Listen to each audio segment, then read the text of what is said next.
Muy bien, Mateo capítulo 16, versículo 13. Mire lo que dice la bendita palabra del Señor. Viniendo Jesús a la región de Cesarea de Filipo, preguntó a sus discípulos diciendo: ¿quién dicen los hombres que es el Hijo del Hombre? Ellos dijeron: unos, Juan el Bautista, otros, Elías, y otros, Jeremías, o alguno de los profetas. Él les dijo: ¿y vosotros, quién decís que soy yo? Respondiendo Simón Pedro dijo: tú eres el Cristo, el Hijo del Dios viviente. Entonces le respondió Jesús: bienaventurado eres, Simón, hijo de Jonás, porque no te lo reveló carne ni sangre, sino mi Padre que está en los cielos.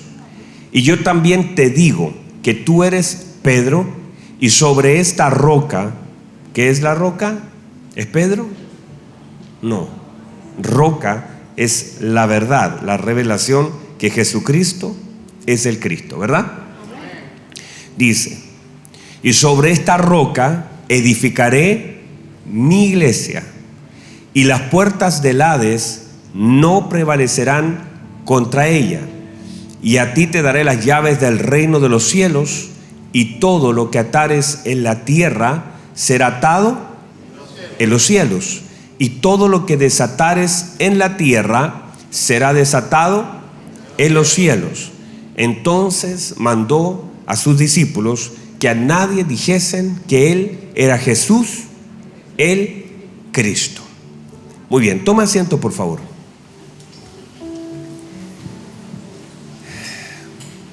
Estamos hablando acerca de lo que es esta distorsión de la imagen de Cristo, que de alguna forma está en la mente de aquellos que no conocen al Señor o conocen poco del Señor, o tienen algún área distorsionada de esta gloriosa imagen. Dentro de eso, si nosotros conocemos algo mal del Señor, toda nuestra vida estará mal. Hemos establecido que una de las grandes tragedias es recibir tanto de Dios y conocer tan poco de Él. El poder nosotros atribuir al Señor, decirle: no, si Dios me ha dado todo, pero conocer tan poco de aquel que nos ha dado en realidad todo. Eso es una tragedia. Es como aquel hombre que fue sanado, que llevaba 38 años en un estanque, y cuando le preguntan quién fue el que te sanó, él dice: no tengo idea, no sé quién me sanó, no conozco su nombre, simplemente sé que me sanó. Y ahí es donde uno empieza a cuestionar y decir: ¿cómo, si estaba solo, 38 años, si él hizo algo que nadie más hizo por ti, por qué no te importa conocerlo? ¿Por qué no preguntaste? ¿Por qué no hiciste preguntas que todos haríamos? ¿Quién eres? ¿Por qué lo hiciste? Gracias, gratitud. En realidad simplemente tomó su lecho y se fue, y ni siquiera agradeció ni preguntó quién la había sanado. El tema es que eso, aunque parece casi una falta de respeto, es algo muy común, es algo normal que pasa en nuestra vida, que todos nosotros aquí podríamos decir: Dios nos ha dado mucho, Dios nos ha dado tanto, ¿verdad que sí? Santo Dios, ¿verdad que sí? Deberíamos nosotros decir: Dios nos ha dado ¿cuánto? Mucho, nos ha dado tanto. Y podemos decir y nombrar y contar testimonios de todo lo que el Señor nos ha dado y todo lo que el Señor ha hecho. Pero en realidad a veces nosotros tenemos conciencia de lo que hemos recibido, pero poco conocimiento de quién lo ha dado. Tenemos conciencia de lo que tenemos, pero tenemos muy poco conocimiento de quién nos ha dado tanto. Entonces, qué error, ¿verdad? Es como no cuadra, porque uno podría, si uno recibe tanto, ¿verdad?, uno quisiera conocer de quién ha recibido tanto. De hecho, uno lo ve incluso en la vida de Saúl, cuando David mata al gigante. Entonces Saúl hace una pregunta: ¿de qué casa eres tú? ¿De dónde vienes? ¿Quién es tu padre? O sea, Saúl se interesa en David por causa de lo que él hizo. Así también nosotros deberíamos interesarnos en nuestro Dios por causa de lo que Él también ha hecho. Bueno, entonces eso es una gran tristeza o tragedia, conocer tan poco a quien quiero dado tanto. Bueno, hemos establecido entonces que cuando la imagen principal está distorsionada, todo lo demás estará distorsionado. Atención a esto, solamente quiero hacer un pequeño bypass ahí entre lo que prediqué el día jueves y lo que vamos a entrar ahora.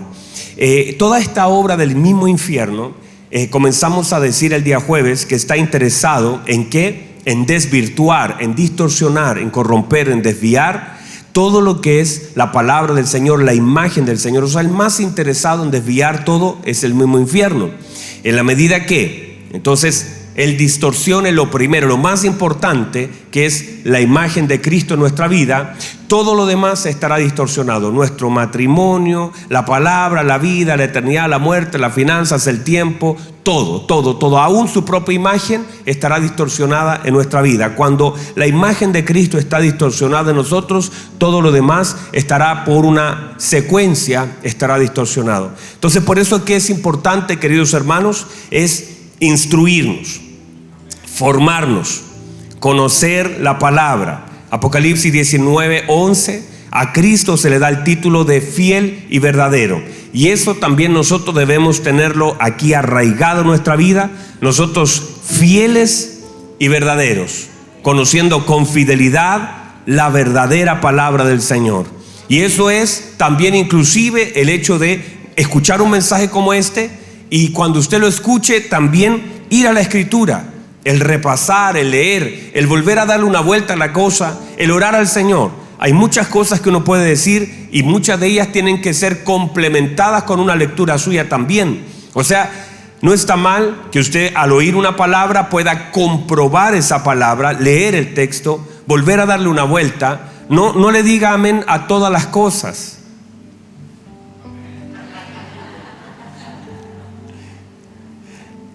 Diga amén a eso, pero en realidad no le diga amén a todas las cosas.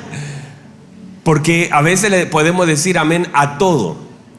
Y no porque se grite, no porque suene bien, no por quien lo diga, necesariamente es bíblico. Santo Dios. Ahí ya todos los amenes se fueron al centro, ¿verdad?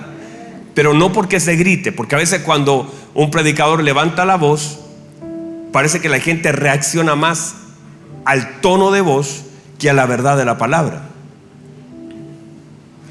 2, no porque suene bien quiere decir que está bien dicho o es bíblico. Y no por quien lo diga, porque uno dice, a veces uno ha invitado a alguien, quien quiera que sea ese alguien, o uno podría invitar a alguien y ese alguien decir algo que de pronto suena bien y por causa de quien es, nosotros pensamos que es infalible. No es así. Todos nosotros, en algún momento, los predicadores, por más incluso que, o pastores o ministros del Señor, podemos estar equivocados en algo.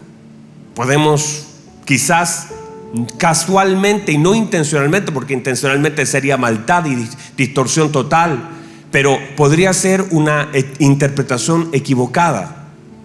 Y eso puede pasar. Usted no me está ayudando, ya usted no sabe si decir o no decir amén, ¿verdad? Pero eso es así, hermanos. Cuando yo miro hacia atrás en las predicaciones que en algún momento hice, cuando era muchacho y también cuando joven, miro y a veces digo, me equivoqué en algunas cosas, fallé en algunas otras, había cosas que no entendía. Recuerdo que en ese tiempo uno abría la Biblia y ponía el dedo, y a veces ponía el dedo en algo que no tenía idea, hermanos, y trataba, y por dentro, ayúdame Señor, dame sabiduría, ¿qué es esto? Y ponía el dedo ahí, y una vez me salió, me acuerdo perfecto, me salió apacentar la grey de Dios. Y yo decía, ¿y qué es la grey?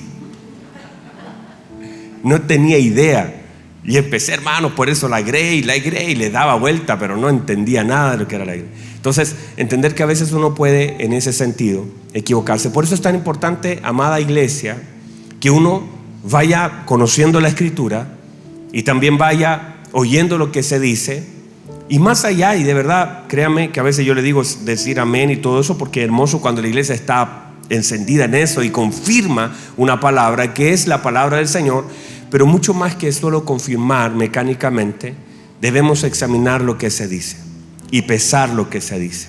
Y todo eso a la luz de la Escritura, porque la Escritura se recibe bajo la Escritura. O sea, yo puedo recibir si lo que se dice es bíblico, no se suena bien. Ahí dígame fuerte porque le dije algo. Entonces, de alguna forma, cuando esta palabra se predica en fidelidad y en verdad, y por eso es un desafío para todos nosotros los predicadores, el hecho de buscar en la palabra del Señor lo que el Señor quiere que la gente escuche, pero también el hecho de ser fieles a la palabra del Señor, a los textos, a la interpretación, a las aplicaciones. Eso es muy importante, algo que enseñamos justamente en la escuela de predicadores y también en el Instituto Bíblico, ¿verdad? Se enseña todo lo que tiene que ver con hermenéutica, exégesis y todo lo demás, incluso milética. Entonces, pero son parte, y ahora la iglesia, porque si usted no de pronto toma algo o se le dice algo y lo toma equivocadamente, va a tener una vida completamente distorsionada en lo que es la verdad de la bendita palabra del Señor. Y gran parte de la gente que de pronto hace cosas, dice cosas o vive cosas, nacen de una distorsión, de algo que sutilmente se cambió. Pero cuando uno entonces, está muy fome la cosa, lo noto medio callado ahora, pero es si uno hace en sí, estudia la palabra, lee la palabra, usted ya va a poder filtrar algunas cosas. Eso es, va a poder filtrar con sabiduría, no criticar ni juzgar la palabra, sino incluso aquel que predica la palabra. La palabra en sí es la palabra del Señor, es la voz de Dios. El problema es a veces los predicadores. Es como, no sé si, mire, imagínense esto. ¿Se ha dado cuenta que a veces no sé si se podrá hacer el ejercicio, hijo? Pero por ejemplo, él podría ponerle un efecto a la voz. No sé si se puede hacer un efecto. Y aunque mi voz, mire, ¿me escuchan? Yo hablo así. Es súper bien, no hay problema. El problema es si él pusiera un efecto a la palabra. Y si él le pone un efecto, se distorsiona la voz. Y no solamente se puede distorsionar la voz, sino se puede entender mal lo que se dice. Y finalmente, ¿y le puede poner más distorsión a eso? Sí, 2, 3. Y de pronto el problema ¿ya se dio cuenta? Entonces eso es una distorsión. El problema no es que yo lo diga mal, el problema es que se escucha mal, porque entre lo que yo digo y lo que usted escucha hay un micrófono. Piense que ese es el predicador. El predicador podría estar distorsionado. No es el problema de la palabra, tal vez no es lo que usted escucha, sino lo que. Entonces, cuando eso sucede, de pronto, si yo le digo algo, usted podría no entenderlo o entenderlo mal. No porque la Biblia esté mal, sino porque hay una distorsión aquí. Y gran parte de la distorsión de la vida tiene que ver, como se enseña a veces muy mal. Entonces por eso debemos tratar de ser, míreme por favor, iglesia amada, lo más fiel a la palabra del Señor. Lo más fiel a la palabra del Señor, porque esa fidelidad a la palabra es la garantía de una iglesia sana y creciente. Todo lo demás no es tan bueno, pero fiel a la palabra del Señor, si una persona predica fiel a la palabra del Señor, el Señor va a respaldar su palabra. Entonces a veces el problema es que podríamos transmitir una costumbre y no necesariamente una verdad, y qué triste es estar siempre haciendo lo mismo de forma equivocada. Y escuche bien, que siempre se haga no quiere decir que esté bien o incluso que agrada a Dios lo que hacemos. Uno podría estar siempre haciendo lo mismo y nunca agradar a Dios. Entonces hablamos este día jueves de la distorsión del conocimiento, y como un hombre, recuerdan, no sé si recuerdan, pero hay un hombre que dijo: te conocías. ¿Recuerdan que recibió un talento? Aquellos que vieron por ahí el mensaje, dice que recibió un talento y él dice: yo te conocía que eras hombre riguroso, duro, que tratas de cosechar donde no sembraste, eres un hombre duro. Y ahí sacamos 15 principios de esa palabra, y que trata de tomar algo que tú no has sembrado. Y él dice: y por eso tuve miedo y cavé en tierra. Entonces el Señor le dice: eso no tiene, es inconsecuente, porque si tú sabías que yo era riguroso, era duro, tendrías que haber dado mi dinero a los bancos. y al venir yo hubiese recibido lo que es mío con los intereses. Entonces cerramos ese día hablando de la importancia de la transferencia, y cuando algo no se transfiere, ese algo normalmente se pierde, y que nosotros hemos sido llamados a transferir aquello que el Señor ha depositado en nuestra vida. O sea, usted es simplemente un canal de transferencia. Ahí vamos, usted es un canal de transferencia, yo soy un canal de transferencia. Lo predicamos en Jueces capítulo 2 versículo 10, donde la Biblia dice que la generación después de la generación de Josué no conocía a Dios y no conocía tampoco la obra que el Señor había hecho. Por lo tanto, ahí se pierde. ¿Por qué? Porque no se transfirió. Pero cuando nosotros transferimos lo que el Señor nos ha dado, eso genera una multiplicación en la vida de otro, y eso es lo que Dios quiere, que lo que Él nos da sea también multiplicado en la vida de otro. O sea, por eso es importante la predicación del Evangelio, que podamos nosotros recibir es importante, pero más vale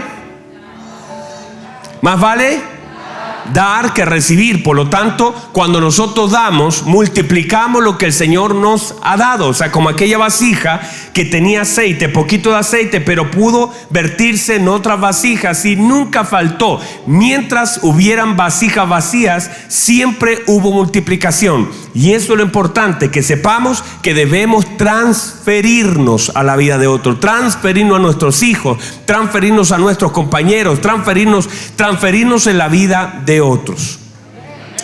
Y ahí quedamos hace días atrás. Ahora ponga atención. Algunos problemas de esta distorsión. Escuchen, me están escuchando todos, ¿verdad? Muy bien. Mire, número 1, la gente dice esto: servir a Dios a mi manera. ¿Lo ha oído? No, yo sirvo a Dios a mi manera. Yo amo a Dios a mi manera. Yo creo en Dios. Ayúdeme, ahora no me dice nada usted. Vamos otra vez. Yo amo a Dios, yo sirvo a Dios y yo creo en Dios. Eso usted lo ha escuchado, ¿verdad?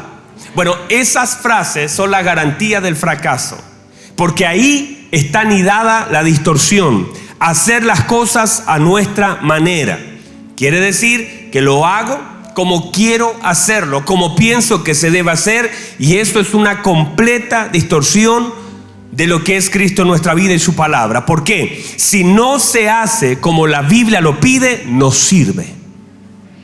Si no sometemos nuestra voluntad a la palabra de Dios, no sirve. Si no conocemos a Dios, su palabra, su voluntad y sus diseños, y no nos esforzamos en hacer lo que Él quiere que hagamos, todo está mal. No sirve. No importa si usted tiene un buen deseo, no sirve los buenos deseos cuando esos buenos deseos están en contra de la palabra del Señor. Hay gente que dice esto. Mire que yo he estado con personas que me dicen de todo y me dicen: pastor, mire, yo no soy mala persona. O alguien de pronto viene, y me pasó, y un día vino una niña y me dijo, mire, y fue especial esa conversación, pero la tuvimos, y vino con su novio y dijo: mire, pastor, quiero que usted nos bendiga porque nos vamos a casar.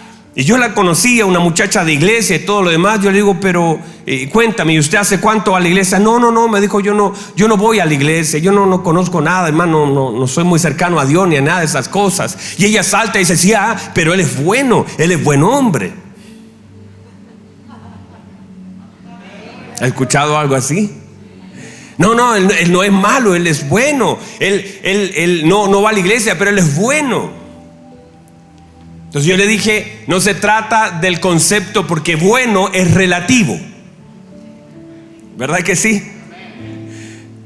Santo, usted no me está ayudando. Bueno es relativo. O sea, para usted puede ser bueno, pero lo bueno en su mente. De hecho, la Escritura dice que hay cosas que el hombre le dice bueno. Hay caminos que al hombre le parecen buenos, correctos, derechos, pero su final es muerte, dice la Escritura. Entonces no es en tu mente lo que te parezca bueno, es si soy capaz de obedecer la palabra. Porque esa misma persona, y yo ahí delante de él le dije: mire, le voy a decir una cosa, ya que estamos ahí, usted me está hablando, usted conoce la Escritura, y la Biblia establece: no os unáis a yugo desigual. Sencillo. Le dije, no es un problema con usted, es un problema con ella. Y lo advertí, lo conversamos. Ahí Ejercito también conoce parte de la historia. ¿Y qué hizo? ¿Qué cree usted que hizo? Se casó. ¿Y qué cree usted que pasó? Eso pasó. Al tiempo estaba llorando en la oficina, diciéndome, pastor, ¿por qué no oí su consejo? El punto es, a veces usted podría decir, ay, pero pastor, yo tengo una historia distinta en algunas cosas, pero no trate de tomar historias de personas que han sucedido a su alrededor, sino que váyase a la palabra.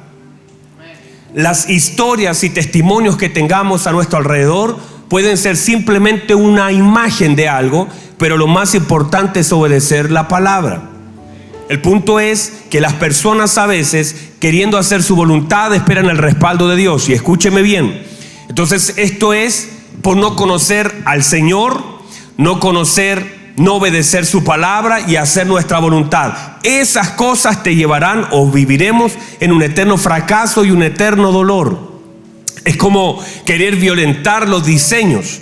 Los diseños no se violentan. Yo no puedo decir, pásenme un micrófono, por ejemplo, este micrófono que me lo pasaron al subir, y este micrófono requiere de baterías para funcionar. Es como una luz, para poder encender necesita estar conectada. Yo no podría enojarme si el micrófono no funciona y decir, enojarme con el encargado de audio, que siempre me enojo con él. No. Y pasa que yo no podría enojarme y decirle, pero este micrófono no funciona si no estuviera o encendido o le faltaran baterías. El tema es que este micrófono, para que pueda funcionar, tiene que estar de acuerdo a un diseño. Incluso las baterías deben estar en una posición. Si no le ha pasado que usted ha puesto las baterías en una posición equivocada, y eso, aunque tiene baterías, pero están en la posición equivocada, hará que eso no funcione. Arribita le dice más y al otro lado le dice menos. Usted dice, no, voy a hacerlo como yo quiero. Total, yo creo en este control a mi manera. Y esto tiene que funcionar. Y te dice AA y usted le pone AAA. Dice, bueno, total, yo creo a mi manera. Y es como eso, como poner las pilas al lado que usted quiera. Pero eso, usted lo va a decir, pero ese control no va a reaccionar por lo que usted quiere. Porque ese control tiene un diseño. Y hay personas enojadas porque hay cosas que no funcionan y se enojan con Dios, se frustran con Dios, vienen donde uno a preguntarle cosas, y el tema es que hay cosas que no van a funcionar, no porque no puedan funcionar, sino que está el diseño distorsionado. Un día me había comprado el auto, con mi esposa habíamos comprado el auto, y veníamos y teníamos una salida con Marcelo y Mariela a una comida que teníamos, y recuerdo que íbamos un poquito atrasados en el horario. Y yo cierro la puerta, ¿cierto? Le digo a mi esposa, vamos rapidito. Aprieto el botón para cerrarlo y ese bendito auto no se cerraba, hermanos. Y yo no podía entender por qué no se cerraba. Llegué a pensar que estaba mal. Dije, este auto salió malo. Y le dije, a ver, este auto salió malo, Verena.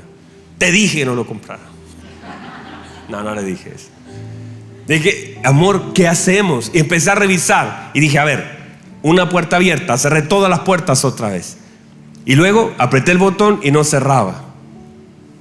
Iba atrasado.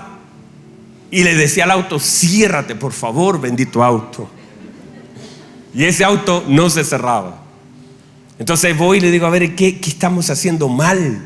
Hay algo que está mal porque este auto debería cerrarse. Aquí está el botón cerrar. Y no se cerraba ese bendito auto. Entonces me enojé porque iba atrasado, le hablaba al auto, le pedía al Señor, por favor, que se cierre el auto. Y decía, ¿cómo lo voy a dejar abierto? Entonces estuve a punto de llamar a la concesionaria para decir, no, este auto salió fallado, no se cierra. Pero se me ocurrió leer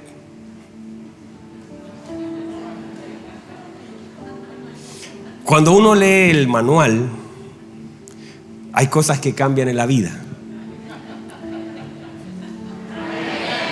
Si usted lee el manual, usted va a dejar de enojarse. A veces nuestros enojos tienen que ver con la falta de conocimiento del manual. Entonces veo que en realidad, y claro, pasa que habían 2 llaves. Una era la que me puse en el bolsillo y la otra, la que dejé adentro, como traía 2, la dejé adentro, y ese auto no iba a cerrar si la llave estaba adentro.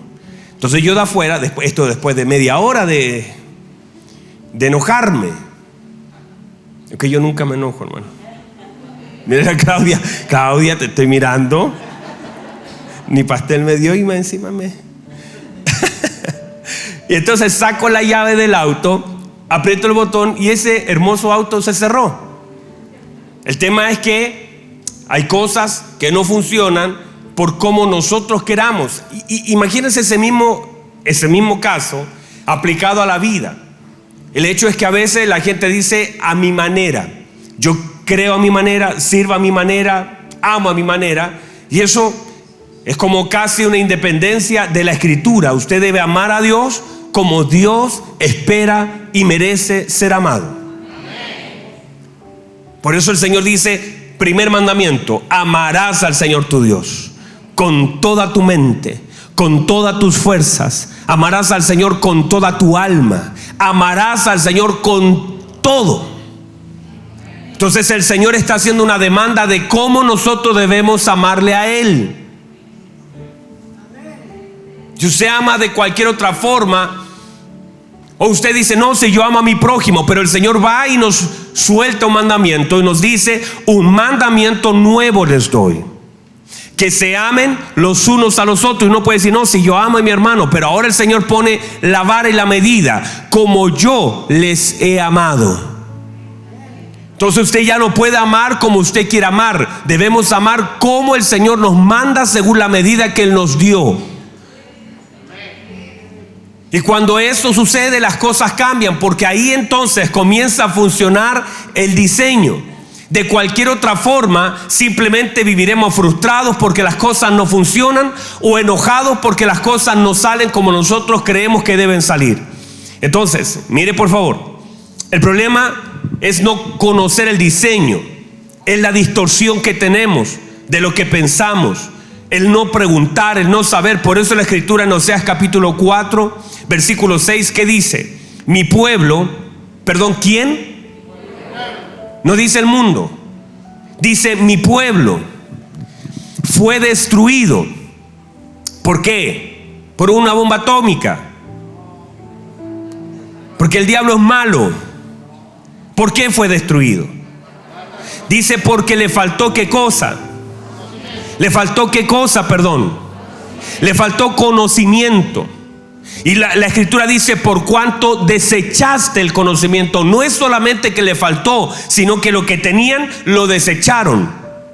Dice, yo te echaré del sacerdocio, y porque, número 3, olvidaste la ley de tu Dios, yo también me olvidaré de tus hijos. O sea, note por favor, falta de conocimiento, desechar el conocimiento y olvidar la ley de Dios. O sea, lo que me falta, lo que desecho y lo que olvido, tiene que ver justamente con a veces esas vidas destruidas, aquellas cosas que están en caos, aquellas cosas que están rotas. ¿Es por qué? Porque me falta, porque teniendo acceso al conocimiento no lo quiero adquirir. Vamos, reciba eso. Porque teniendo la oportunidad de conocer más, no lo hago. Porque teniendo la oportunidad de aprender, no quiero hacerlo. No es que usted no pueda, es que a veces simplemente no queremos. Yo digo, no es falta de capacidad, es falta de interés. Lo vuelvo a decir, no es falta de capacidad. La gente no aprende por falta de capacidad, aprende por falta de interés, o no aprende por falta de interés. Porque en realidad está la oportunidad. Dios le ha dado todo para que usted aprenda.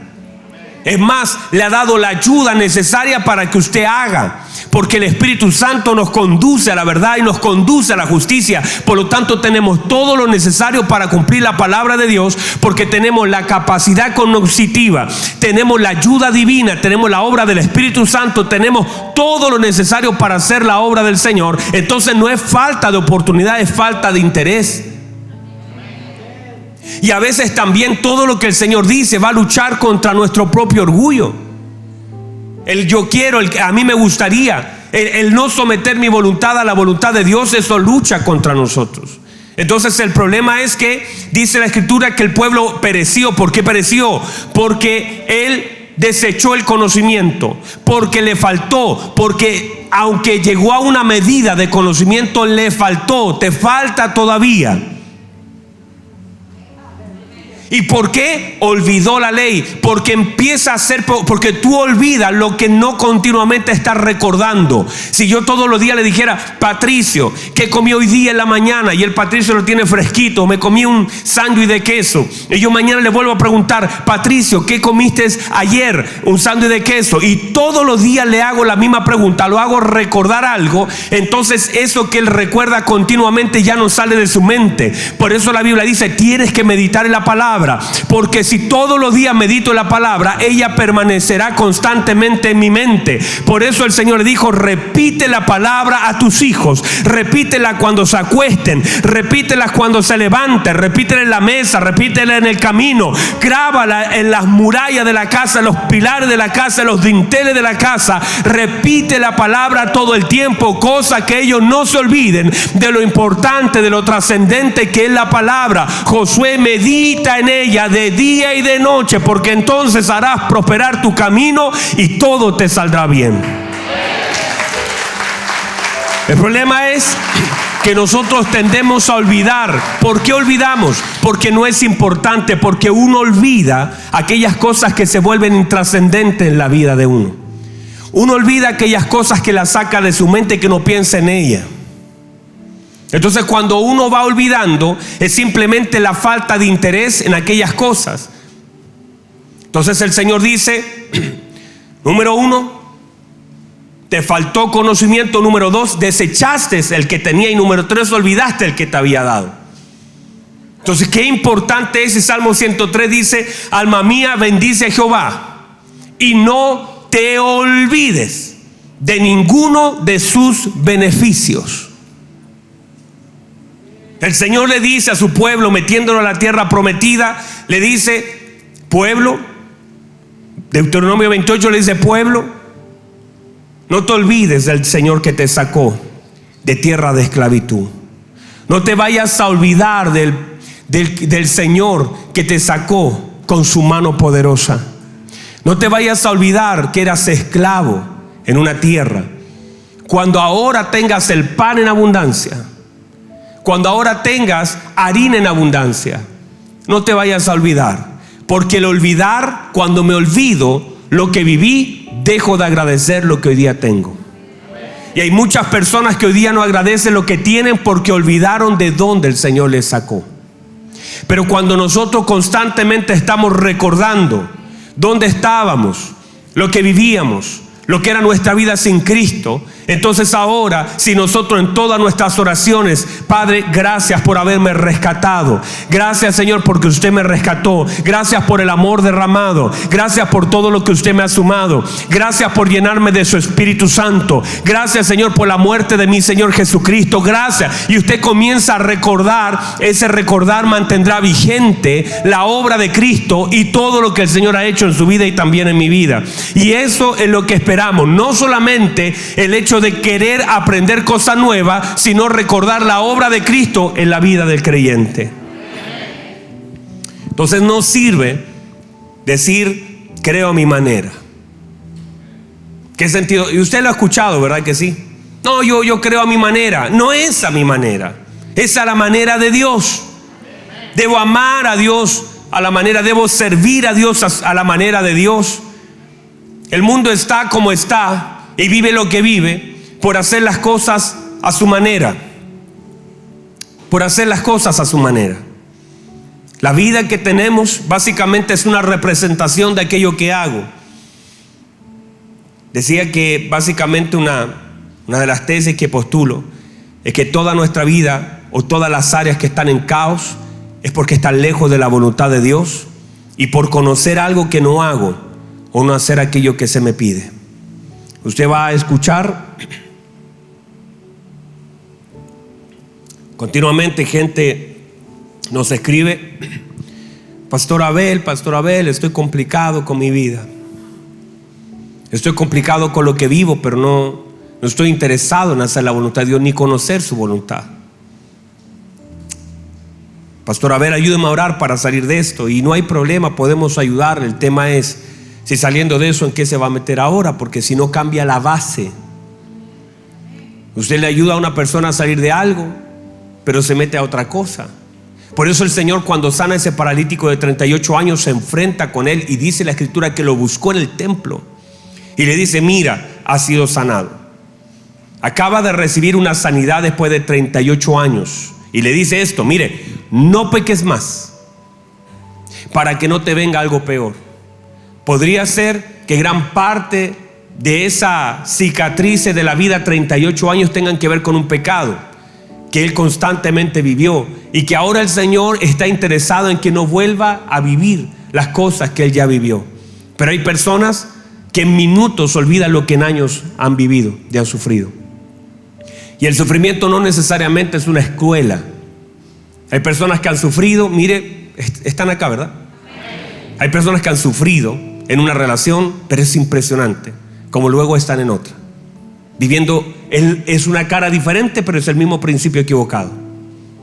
Y uno le ha aconsejado decir: mira, ojo con esto. Y de pronto uno dice: ¿estás en otra relación? Sí, ahora sí, estoy enamorado, me voy a casar y todo. Es otra persona, otro Ruth, otros ojos, pero el principio es el mismo equivocado. Entonces uno esperaría que las personas pudieran cambiar aún con el dolor, pero me doy cuenta que no cambian con el dolor. Hay personas que de pronto confían en otra persona. Es más, usted se ha dado cuenta que hay gente que de pronto me dice: pastor, mire, presté mi tarjeta de crédito y no me la devolvieron, pero nunca más. Semanas, meses, años después, exactamente lo mismo. O personas que de pronto están orando: Señor, por favor, ayúdeme para salir de la deuda. Y el Señor en forma hermosa abre una puerta, le suben el sueldo, ahora gana más. Y debiese esperar uno que al ganar más, al tener mayores ingresos, tenga menores deudas. Pero es todo lo contrario: al tener mayores ingresos, ahora tiene mayores deudas. Y uno dice: pero no aprendiste. No aprendiste nada. O de pronto hicieron un refinanciamiento de la deuda y quedaste en cero y te sentiste súper bien, pero a los años tienes más deuda de la que tenías. ¿Y por qué? Porque en realidad simplemente se pagó una deuda, se pagó una tarjeta. El problema no es la tarjeta, es el problema el que administra la tarjeta, que no cambia. Cambió la tarjeta. Antes era roja, ahora es azul, pero el problema no es si cambia la tarjeta, si es cambiar el que la usa. Pégale un codazo a su hermano si lo alcanza, dígale: escuche, le están hablando.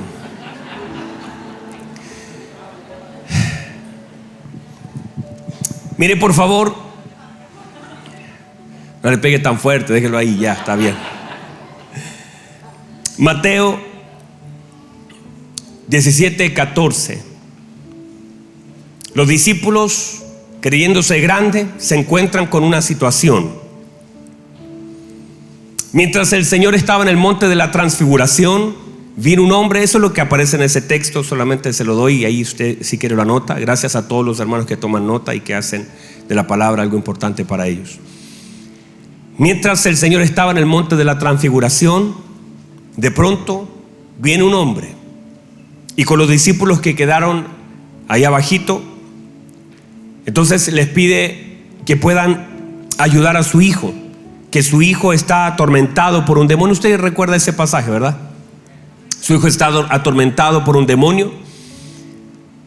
Pero los discípulos, dice la Escritura, que lo intentaron, hicieron todo su esfuerzo. Míreme por favor, ellos ya habían ido casa por casa expulsando demonios. Ya habían ido con los 70 y habían ido con los 12, ya eso había sucedido. El tema es que ahora se enfrentan a algo que ellos conocen. El problema es, míreme por favor, que cuando el Señor baja, hay una cantidad de gente abajo, una cosa impresionante está pasando, y se acerca el papá de aquel niño que se trató de liberar por los discípulos y le viene a reclamar al Señor Jesucristo.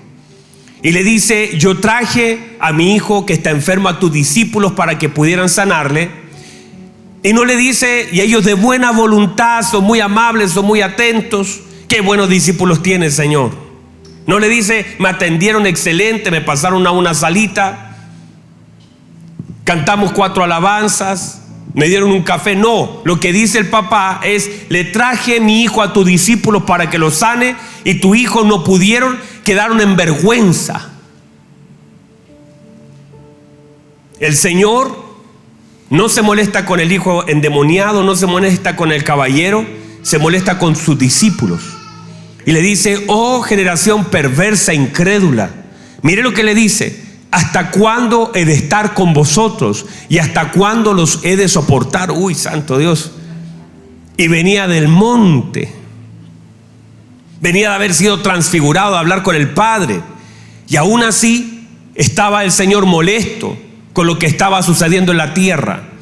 En el monte de la transfiguración, hermano, gloriosamente se encontró con Moisés y con Elías, y ahora bajando se encuentra con un desastre de cosas que se están haciendo mal, que están distorsionadas. Se encuentra con los discípulos con la cabeza agachada, el niño revolcándose, tirando espuma por la boca, un papá que no sabe qué está pasando, una multitud que estaba ahí mirando todo lo que sucedía, y los discípulos haciendo todo su esfuerzo, recordando lo que hicieron antes, pero ahora no les resultaba. Viendo y recordando cómo lo hizo el Señor, y seguramente: ¿cómo te llamas? ¿Cómo te llamas? Y quizás estaban en ese rollo, pero a ellos no les funcionó nada, y estaban avergonzados, y más aún el papá lo fue a acusar. No sé si se nota la escena. Qué cosa, es para la obra de teatro, está buena, ¿verdad? Entonces el Señor se enoja con ellos. Ahora, ¿por qué ellos no pudieron? El Señor, porque ellos después preguntan y dicen: ¿por qué nosotros no pudimos? El Señor le dice: porque hay ciertos géneros que salen sino con ayuno y oración. Pero también ellos no tenían la autorización, ni tampoco tenían la autoridad. No tenían la autorización para hacerlo, y no tenían tampoco la autoridad para hacerlo. Entonces quedaron en vergüenza por tratar de hacer algo que en ese momento jamás se les dijo que hicieran. ¿Sabe lo que les dijo el Señor? Espérenme aquí. Yo voy al monte y ustedes esperen aquí. Y ellos entonces salieron del lugar de la espera.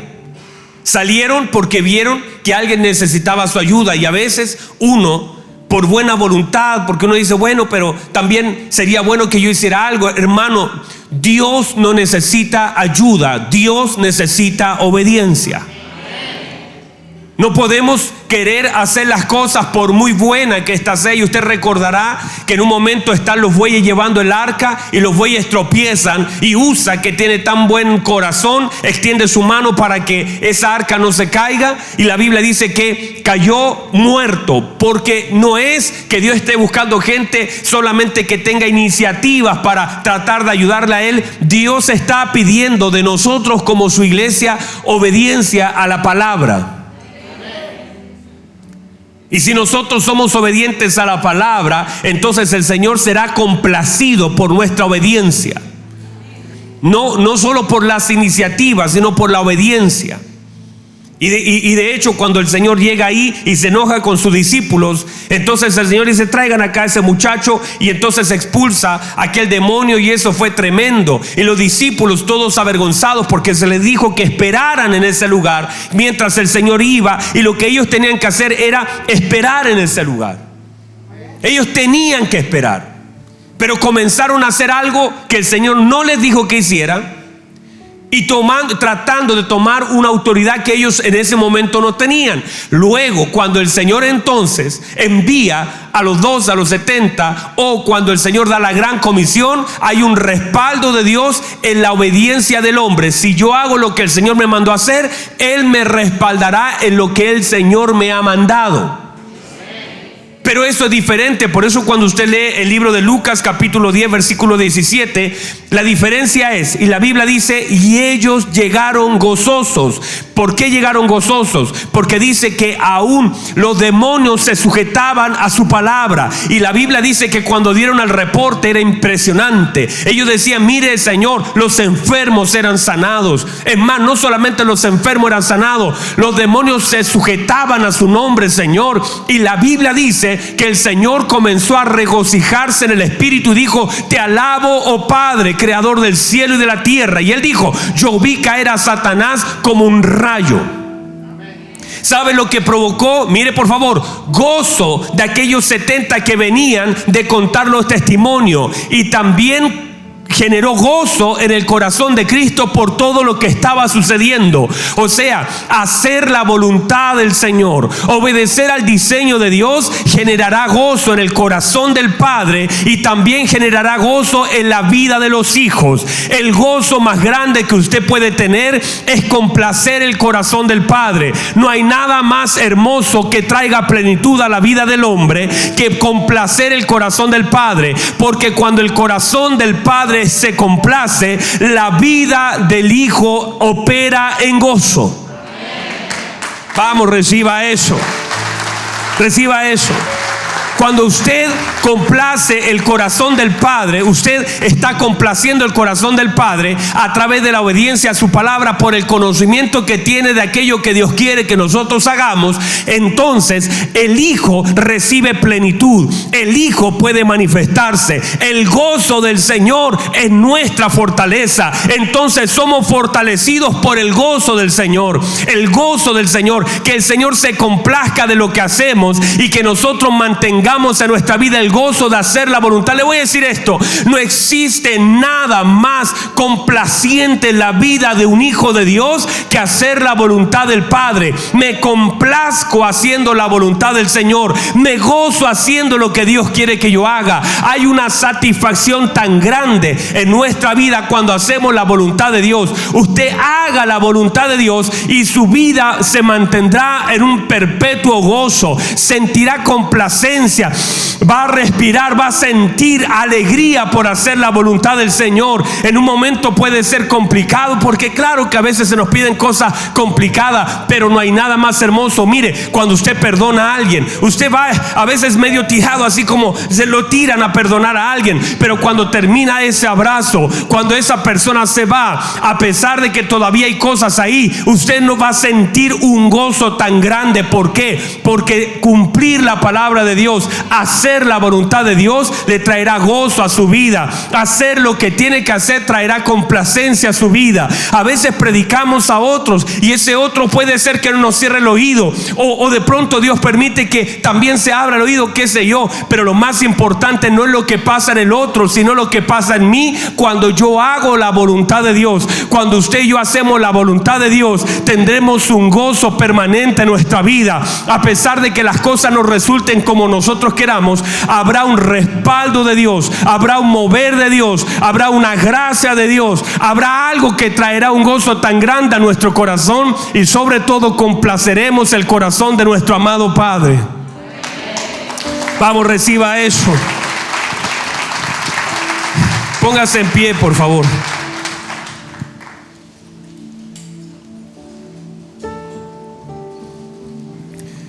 La segunda parte de este mensaje, a las 11:30, un ratito más, vamos a hablar de cosas hermosísimas, como por ejemplo, ¿quién es Cristo? ¿Qué tiene Cristo y qué nos ha dado Cristo? Y vamos a desglosar en la Escritura parte de quién es nuestro Señor. ¿Y por qué los hombres pueden distinguir a Elías, a Jeremías, a algunos de los profetas, a Juan el Bautista? ¿Y por qué los discípulos no son capaces de confrontar lo que la gente dice de una forma equivocada a lo que es la verdad? Todo esto por una distorsión. Pero escúchenme bien. Déjenme cerrar diciéndoles, queridos hermanos, lo más importante en nuestra vida como hijos del Señor, si usted ha venido a este lugar, si usted es parte de esta congregación, lo más importante es que el corazón tenga la inclinación correcta. ¿En qué sentido? En que la intención de querer cumplir la palabra no es los resultados que yo pueda obtener de hacerlo, sino el complacer el corazón de nuestro Padre. Todo el enfoque, y déjenme decirle esto, todo el enfoque de lo que nosotros debemos tener en nuestro corazón es cómo puedo complacer el corazón de papá. Eso es lo más hermoso. Míreme por favor, si su motivación es la correcta, si usted decide hacer la voluntad de Dios y no lo hace pensando en lo que Dios me hará si yo lo hago, sino cómo es tanto mi amor y mi gratitud al Señor, que lo que quiero hacer de cumplir su palabra tiene que ver con complacer el corazón del Padre. Eso, hermanos, marca una diferencia gigante en la vida del creyente. Muchas veces nosotros hacemos cosas, pero sin tener como presente el objetivo. El objetivo de nuestra vida es honrar y agradar a Dios, porque la Biblia dice: para esto fuimos creados. Fuimos creados para la alabanza de su gloria. Reciba eso. Usted no fue creado para tener un hijo, no fue creado para tener una empresa. Y si la tiene, buenísimo. No fue creado para tener un título, que si lo tiene, buenísimo. Fuimos creados para la alabanza de su gloria. Usted está en la tierra para que en el tiempo que el Señor le ha dado, con su vida, usted pueda complacer la vida del Señor. Que usted con sus decisiones, siempre sus decisiones vayan pensadas no en si me conviene, es si lo complace. No es como, bueno, ¿y esto me conviene o no me conviene? No, esto complace al Señor, esto agrada al Señor, esto honra al Señor. Porque si su vida está direccionada a complacer al Señor, hermanos, en realidad es una vida bien direccionada. Si su vida está orientada a honrar al Señor, y usted dice: yo quiero honrar al Señor con mi vida, con lo que el Señor me ha dado, con lo que el Señor ha hecho en mí, entonces ahí la imagen comienza a tomar su lugar. Todo lo que nosotros a veces equivocadamente hacemos y toda la distorsión que tenemos, porque puede haber que cosas no sepamos. Míreme, hay cosas que nosotros no sepamos. Uno a veces quiere hacer cosas si no tiene la imagen completa, no conoce el todo del Señor. Nadie conoce el todo del Señor. Creo que David era muy limitado en eso. David no tenía una Biblia, no tenía una congregación, no había ni siquiera un templo levantado, había un tabernáculo, ni siquiera tenía el arca. David ni siquiera tenía el arca, porque el arca había sido quitada, no tenía nada. No tenía un papá que lo guiara por los caminos del Señor, tenía un papá que lo rechazaba, tenía hermanos que lo odiaban. O sea, David tenía todo en contra, pero algo tenía David. David quería agradar el corazón del Señor. Qué hermoso. David quería honrar el corazón del Señor. Y todo el gran amor de Dios hacia la vida de David era porque David lo que hacía, lo que quería hacer él, era agradar el corazón del Señor. Y dándole un lugar, mire, y vuelvo a repetirlo, David era carente de tanto. David nunca fue un discipulado, David nunca fue ADN, David nunca tuvo en sí un pastor. A David, cuando lo olvidaban por ahí, si se lo comía un león, nadie lo sabía. Si se lo comía un oso, ponían a otro y ya. David estaba ahí, medio olvidado. Tenía una falta tremenda de paternidad. Modelos equivocados. Saúl era un modelo equivocado. No es que tenía más modelos. La Biblia dice que luego se levantaron otros reyes como Ezequías, que tomaron como modelo a David, pero David no tenía modelos. Por eso andaba entre los reyes paganos, para aquí y para allá. No sabía cómo hacer muchas cosas. David estaba limitado. Pero había una cosa que tenía David. Y lo que tenía David es que todo su esfuerzo fue en honrar y agradar el corazón de Dios. Y él escribía salmos: cuando veo los cielos, obra de tus dedos, la luna y las estrellas que tú formaste, digo, ¿quién es el hombre para que tengas de él memoria? Y el hijo del hombre para que le visites. Le has hecho poco menor que los ángeles, lo coronaste de gloria y de honra, y todo lo pusiste debajo de sus pies: ovejas, bueyes, las bestias del campo, los peces del mar, todo ello, todo lo que pasa por los senderos del mar. Oh Señor Dios nuestro, cuán grande es su nombre en toda la tierra. Qué hermoso. De pronto mira otra vez las estrellas y dice: los cielos cuentan la gloria de Dios, el firmamento anuncia la obra de su. Y comienza, y usted ve los salmos: Jehová es mi pastor, el que habita el abrigo del Altísimo. Todos esos salmos hermosos, lo que intentan es, David está plasmando en un papel algo que hay en su corazón. Ama al Señor, porque en realidad, míreme, el Señor es todo lo que él tenía. no tenía nada más que al Señor. Y aprendió a amar de una forma tan fuerte al Señor porque no tenía nada. Estaba rechazado por su papá, estaba rechazado por sus hermanos, estaba en el lugar cuidando ovejas, según su hermano unas pocas ovejas, luchando con leones, con osos, luchando, tratar de ganar su lugar en un espacio del corazón del Padre que no tenía. Entonces se refugió en el Señor y el Señor se hizo el todo para él. Y cuando eso sucede, porque a veces nosotros tenemos tanto, que el Señor simplemente es una buena alternativa de todo lo que tenemos.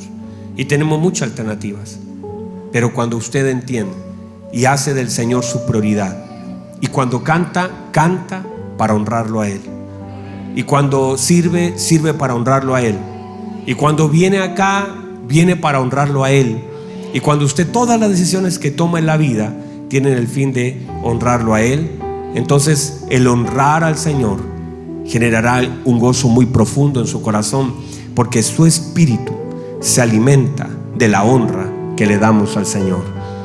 Honramos al Señor y en realidad nosotros somos sustentados, transformados, bendecidos. Nuestro corazón se alegra en la presencia de Dios.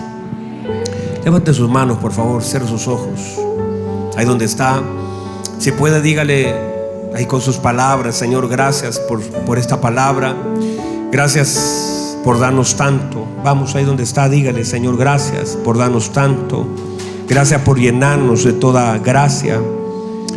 Gracias por su palabra. Mi corazón, mi anhelo es poder servirle. Mi anhelo es poder honrarle.